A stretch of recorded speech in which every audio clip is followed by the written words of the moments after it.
Now we get to explore some of the drawbacks of the digital asset of cryptocurrency.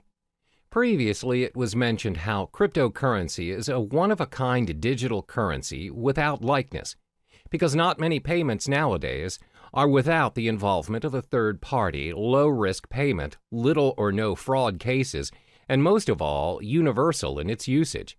However, considering the online nature of cryptocurrency, there are many appalling flaws that come with it. There are 4 major setbacks concerning cryptocurrency.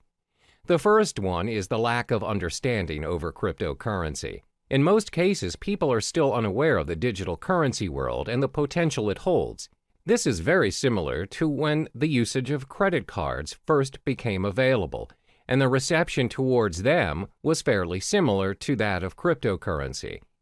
Back then, people wouldn't even think that paying things using a mere card is possible. What's more, using a whole new digital currency. Because it is different and it doesn't involve cash directly, people shy away from it and constantly doubt its effectiveness. Additionally, it involves online access to make it work. The idea of paying for things or transferring money online is convenient to some, but most are still skeptical about it. In order to make cryptocurrency acceptable around us, the people need to be educated about it to be able to include it in their daily lives. One way to do this is through networking, but the fact is there are not many places online where people can learn about it. The effort to learn a whole new world of currency requires a lot of time and energy. Most would think it's not worth their time because it's not commonly known anyway.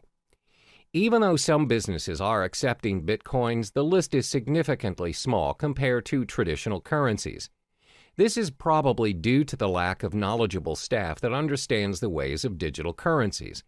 Plus, they need to help educate their customers about it and how to use it for a smooth transaction. This again will take a longer time and effort to teach others. Another drawback of cryptocurrency would be its lack of protection and guarantee. In the case of traditional currency, there's a central bank that governs the authority on every nation's money. No higher authority can suddenly decide that they no longer want to use their country's currency to trade without protest and rejection. There are proceedings to follow, documents to file, approvals, and many other protocols to follow. However, that's not the case with our digital currency. There is no central bank who governs Bitcoin, which means no one can guarantee its minimum valuation. The value of Bitcoin, for example, will fall tremendously should a major group of merchants decide to just discard Bitcoins and leave the system. This will inevitably put other users who have invested thousands of dollars into Bitcoins into a major loss. There's no one to contact to complain about these losses or rules to help compensate them. Thus, the decentralized system of Bitcoin is what we call a double-edged sword all on its own. The next disadvantage is its technical shortcomings. When online banking made its way into our lives, there's always a risk of sudden server failure, power shortages, and even hardware lags. If it happens and you ended up getting charged but didn't receive the online movie tickets or flight tickets, you can always call back the service provider or go to the physical bank instead and declare your case. Most of the cases, if you show evidence of your payment, you'll get proper compensation or feedback.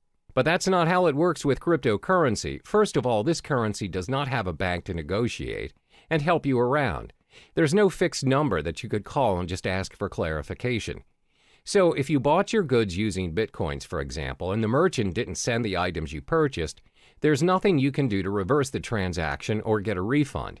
You can't complain to the police or any relating authority for that matter. Similar to data corruption or virus infections, if your hard drive crashes and your wallet file is corrupted, your Bitcoin is lost forever. There's nothing you can do to restore it, and those coins will be orphaned in the system. The last major disadvantage of cryptocurrency would be because it is still developing. When things are still developing, it's prone to many risks. There are so many incomplete features that can be improved, but it takes longer time to finalize, especially if it has no physical form. With traditional currency, despite the method of payments nowadays are done online, and without us actually seeing the physical money transferring from one account to another, at the end of the day, when you reach the ATM, you are capable of holding that cash. You can use it to buy stuff from the stores, physically and online. That shows how developed our traditional currency is. Since cryptocurrency doesn't have any physical form, its usage is obviously restricted. It must always be converted to traditional currency to enjoy its worth. According to studies, there was a time when there was a proposition to store Bitcoin wallet information on cards. However, there is no consensus nor continuation of the proposal. Most probable reason would be because merchants find it unfeasible to support all the cryptocurrency cards. There's no system for an immediate payment using the cards. Thus, users are forced to convert it into real money anyway. As you can see, there are 4 disadvantages of cryptocurrency. There is a lack of understanding towards this digital currency, plus there's a minimum protection and guarantee when using it. Because it's mostly operating online, it's bound to experience all kinds of technical flaws, and it's still developing. The world of cryptocurrency is relatively new to some people, and it can be difficult to understand, because nobody really knows what currencies will or can be adopted and at what scale. So in the next chapter, we'll talk about what the future holds for cryptocurrency.